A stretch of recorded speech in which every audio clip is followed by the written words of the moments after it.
Hey everybody, Seth Chapman here with Living Large and Tiny Living. Happy New Year to everyone.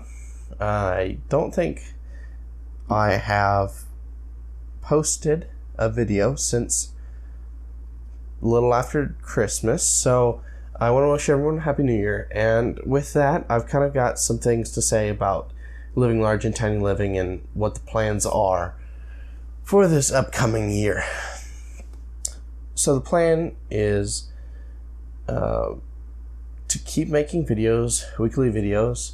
I've missed a couple weeks here because of Christmas and the New Year and all that stuff that's been going on, and winter master course over Christmas was pretty busy, so I missed some stuff there. But my plan is to have weekly videos out, talking about this tiny house, my tiny house Casa Bonita, and then also maybe some other things, like things that you should be looking for in building your own tiny house, different things that I've noticed in other tiny houses that I think is cool and you should know about, pitfalls of tiny house, building tiny houses. But I've got some pretty big plans for 2018, so I'm really excited about what's going to be coming up throughout this next year. I don't know about you, but 2017 seemed to go by really fast. So we've got a great year ahead of us, and just if you haven't yet, subscribe so that way you can stay up to date with everything going on and have those updates as they come out and get all the new videos. Okay, so with all that said and kind of out of the way as to my plans for 2018, let's go ahead and get right into the video. And the question is, should you repurpose or refurbish or recycle things in your tiny house? Now, this is a kind of interesting question that I hadn't thought too much about prior to this point. I just, if I found something I could repurpose, I would repurpose it for the tiny house. And if I didn't, I didn't, and just had to use something new. So I didn't really put that much consideration into all the ins and outs of repurposing things for a tiny house. So this was kind of a learning experience for me, because I had to put into words what I thought about it. So I'll give you some of the things that I've thought of, and I'm sure I'll miss a few things here or there. So if you know of something that I miss, go ahead and put it down in the comments so we can all learn. And if it's a really important thing, I think that's really important, I might even make it into a future video, so it'll make sure to get that airtime for that topic. So the first point that I have is, don't refurbish anything that's structural. Just go ahead and buy it new. You'll save yourself so much headache, and you'll know for sure that what you have is going to last and it's going to be good. So what I mean by structural, I basically am saying, don't repurpose anything. So I'd say buy the trailer new. There's some people who buy that used and just have to make some changes to it to bring it up to par for tiny houses.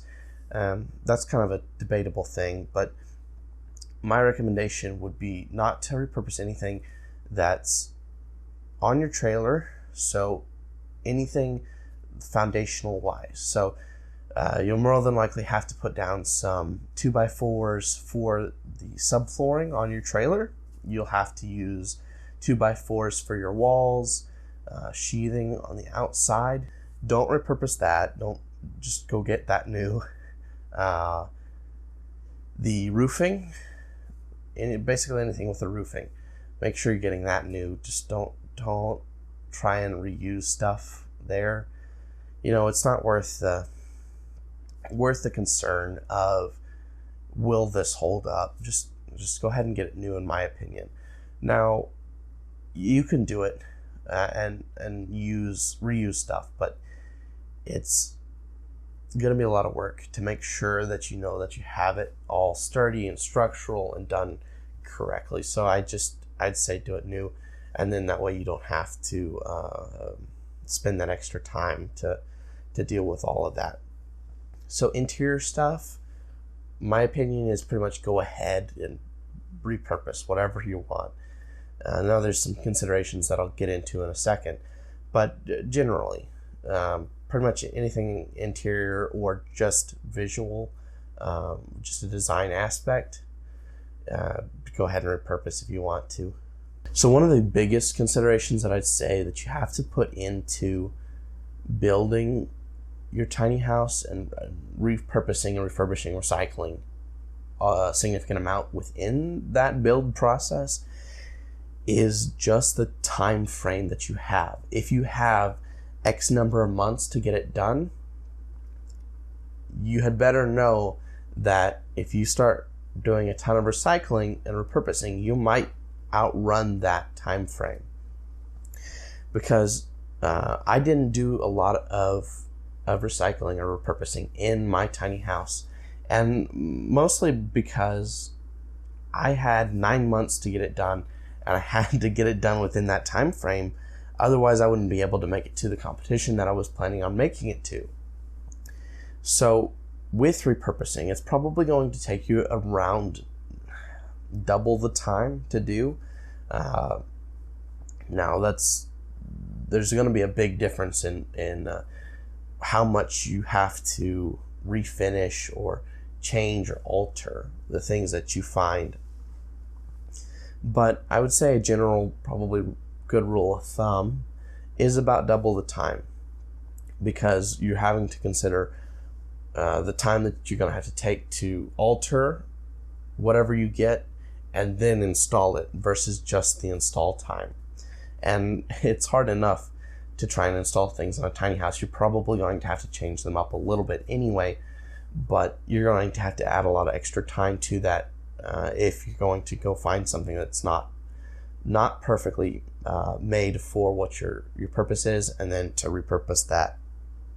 And so along those lines of it taking a lot of time to redo and having to do it, if you're going to repurpose, please don't do a bad job at it. Just do a good job at recycling. I've seen some videos online of people recycling and repurposing things, and it looks like, they didn't realize how much time it was going to take, so they had to get halfway through it and then just go ahead and install it and then have to come back to it later. And I'm sure you're probably like most other people, and when you say you'll get back to it, it means you're not going to get back to it. And if you do, it probably will take you a long time to get back to whatever project you had to do. So know how long it's going to take, and please don't do a bad job at it. You're kind of representing the rest of the tiny house community. Another thing that's really cool about having the mindset that you want to repurpose a lot of stuff is it kind of puts you in a mindset to think of different options. Just you're looking for one particular thing, but if you're thinking, I can repurpose, you might find 3 or 4 different things that you can use in that space that you're planning to put whatever it is, say at a table or a window or whatever. You can find different options, and that's a really good thing for tiny houses, because you have to figure out multiple ways to go about something. And I've said in previous videos even that a good way to go about building a tiny house is think of a couple different options and then go with the best one. And looking for things to repurpose, that kind of puts you in that mindset of finding multiple options, because when you're looking to repurpose something, you might not find something that's perfect right off the bat. So you have to find multiple things, and that will be really helpful in trying to build your tiny house. Another note on trying to find something for your tiny house is know what you want ahead of time. Don't go out shopping and trying to find something that's going to work without knowing exactly what you're looking for. Now, you're obviously not going to find exactly what you're looking for, but you need to know certain things about it. If you're looking for a shelf or something like that to put up, you need to know dimension-wise, or if you can cut it down. So you have to know at least what you want, because if you find something and you go, that's really cool, but you don't know what its purpose is going to be, you're going to end up with a lot of junk. You're going to end up with a pile of stuff that you can't use. So make sure you know what you need, and then that way you're not buying a bunch of stuff and then finding out that it's not going to work. That's going to happen enough by itself in just the general process. You think something's going to work and then it just doesn't. So don't give yourself the grief, and just know what you want prior to going out looking for something. And my final point for repurposing and recycling is it's a great thing, and it's really cool to be able to repurpose and recycle for tiny houses, having a more eco-friendly footprint, and being responsible with the environment. But the biggest thing that I think can pose a challenge with repurposing is if you find something cool, like say you find some 18-sided window, stained glass. That would be amazing to put in your tiny house. But the problem is, if that ever breaks, you have no replacement. You're more than likely not ever going to find another 18-sided stained glass window to replace that. Now that's a kind of extreme example, but if you go buy something, taking a window for example, because there's a better chance that that's going to break than some 2x4 or something like that. But if you go find some odd-sized window, you might have to spend a lot of money to have that replaced if you have to buy a custom size to replace that window if it ever broke. So you could spend a few $100s more just replacing that window. So that's something to keep in mind. Find things that aren't going to be detrimental if they break or if a problem occurs. You don't want to end up stuck paying for something that you could have just not gone with in the first place, and then saved yourself a lot of headache when that thing went wrong and you had to replace it. So that's basically my final point for repurposing. So that's about it, though. There's not too much else that I really have to say about that. If you want to stay up to date with everything going on, like I said earlier, you can like and subscribe to YouTube here, Living Large and Tiny Living, or head on over to Facebook or Instagram, and you can also follow there at Living Large and Tiny Living. And those links are down in the comments and the description as well, so you can just go there.